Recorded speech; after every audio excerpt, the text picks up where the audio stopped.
Bueno, el objetivo de esta rueda de prensa tiene un particular fundamental dentro del contexto de violencia política que está viviendo actualmente el país. La Defensoría del Pueblo, como institución nacional de derechos humanos, quiere emitir el informe respecto a las personas que han sido detenidas en estos 4 días contados desde el 3 de octubre hasta el día de ayer en las diversas ciudades y provincias del país. En ese sentido, siempre es importante destacar que la Institución Nacional de Derechos Humanos ha realizado la vigilancia al debido proceso de aquellas personas que se encuentran detenidas, ha realizado un monitoreo en el ejercicio de los derechos de aquellas personas que han realizado las diversas manifestaciones y protestas sociales, ha visitado a las unidades judiciales de delitos y contravenciones, ha exhortado a las autoridades competentes, Asamblea Nacional, Corte Constitucional y obviamente al Gobierno Nacional, a efectos de que cumplan y garanticen el ejercicio efectivo de los derechos humanos y obviamente no generen mayor represión y violencia que ponga en riesgo dicho ejercicio. Adicionalmente, el Mecanismo Nacional de Prevención contra la Tortura ha realizado visitas a la zona de aseguramiento transitorio de la Unidad Judicial Penal con competencia en infracciones flagrantes aquí en la ciudad de Quito, y ha constatado el número de las personas que han sido detenidas durante las manifestaciones que se dieron en el transcurso de los días 3, 4 hasta el 6 de octubre del presente año. De la misma forma, el Defensor del Pueblo ha hecho unas visitas a las ciudades de La Tacunga, de Ambato y de Riobamba para constatar la realidad y sobre todo la situación difícil, conflictiva, que muchas de las comunidades y pueblos indígenas, además de campesinos, obreros, se encuentran atravesando en estas distintas ciudades. De la misma forma, le ha exhortado al ministro de Gobierno a que presente un listado de las personas que se encuentran detenidas en los diversos centros de detención a nivel nacional, y ese listado, que fue entregado el viernes 4 de octubre, ha sido actualizado con fecha 6 de octubre del presente año. Frente a eso, respecto de la violencia del producto de las medidas económicas adoptadas por el gobierno, en la delegación de Pichincha se ha reportado que las personas detenidas en Quito reportan agresiones brutalmente en sus rostros y cuerpos, producidas por la fuerza pública, específicamente por la Policía Nacional. 2 personas con discapacidad, una persona que requería medicación por tratamiento de demencia y ansiedad, una persona portadora de VIH, 4 adolescentes, 3 de género masculino de 16 y 17 años, una mujer de 16 años que tenía rota la cabeza, quienes fueron detenidos junto a personas adultas, en donde no había el respeto, obviamente, o la diferenciación de que personas adultas frente a adultos mayores, personas adolescentes no pueden estar en el mismo lugar. Reporta además que una persona perdió un ojo por un disparo presumiblemente de la fuerza pública, de una bomba lacrimógena, y que hubo agresiones a periodistas ocasionadas en su gran mayoría por miembros de la fuerza pública. En la ciudad de Guaranda, el 4 de octubre, en la gobernación provincial, hubo un incidente fruto del cual el señor Jairo Salazar fue sentenciado el día sábado 5 de octubre a 5 días de prisión. En Cañar se registraron que 17 jóvenes fueron golpeados, uno hospitalizado y por lo menos 3 ingresos violentos de la Policía Nacional a propiedad privada.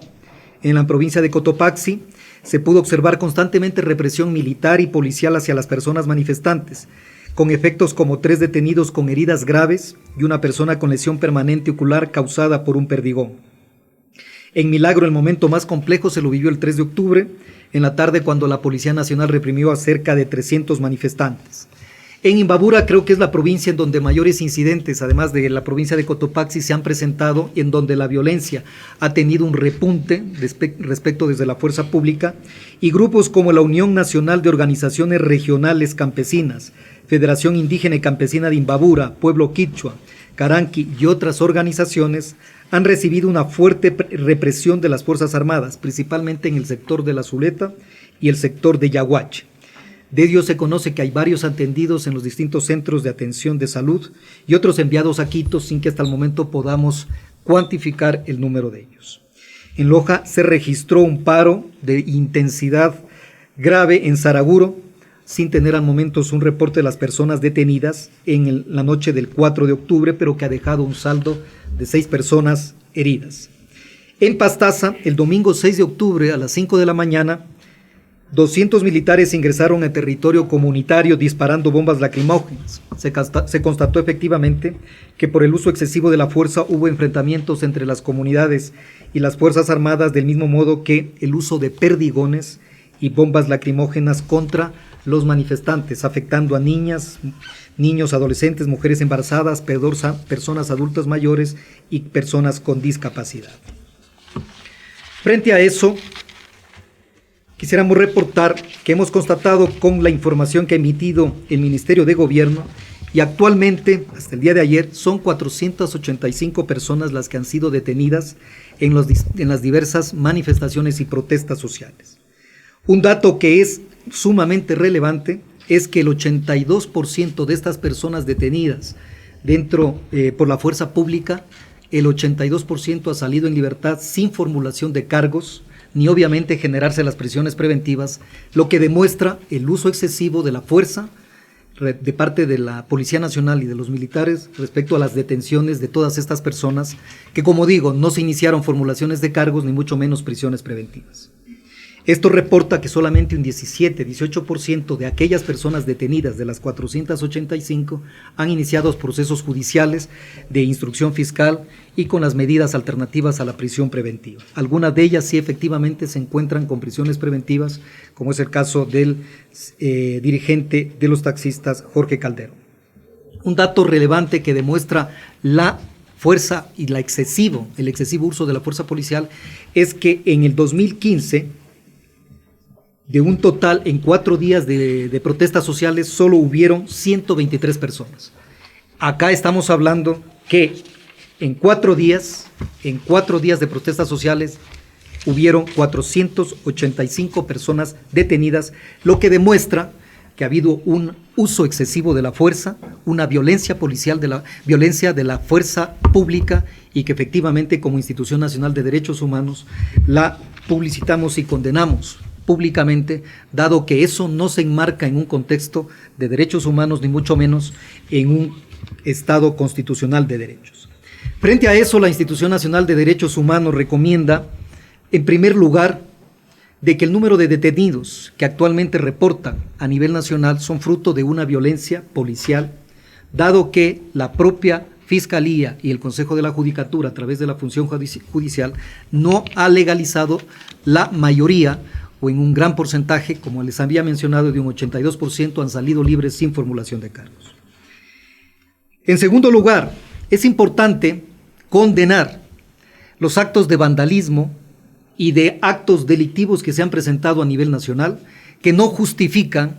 o que bajo el pretexto de la protesta y la manifestación social han aprovechado estos momentos de tensión social a efectos de presentarse este tipo de actos colectivos, de actos de vandalismo, que como queda demostrado tienen que ser juzgados y sancionados por las autoridades competentes con todo el rigor de la ley. Es importante determinar, en tercer lugar,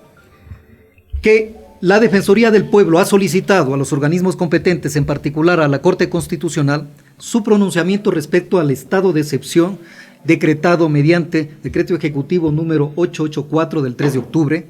porque se ha llegado a determinar, de acuerdo a los datos y a los documentos y a las cifras que le hemos expuesto, de que el estado de excepción lo único que ha servido es para generar mayor violencia. Se ha dado una espiral de violencia y de vulneraciones de derechos humanos que no ha reducido ni ha contenido la violencia ni la inseguridad que se ha presentado en los actuales momentos.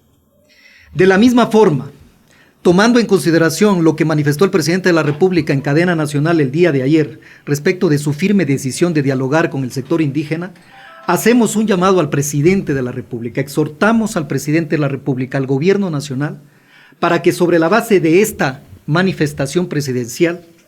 derogue el estado de excepción emitido con fecha 3 de octubre del 2019 bajo decreto ejecutivo número 884, porque en lugar de generar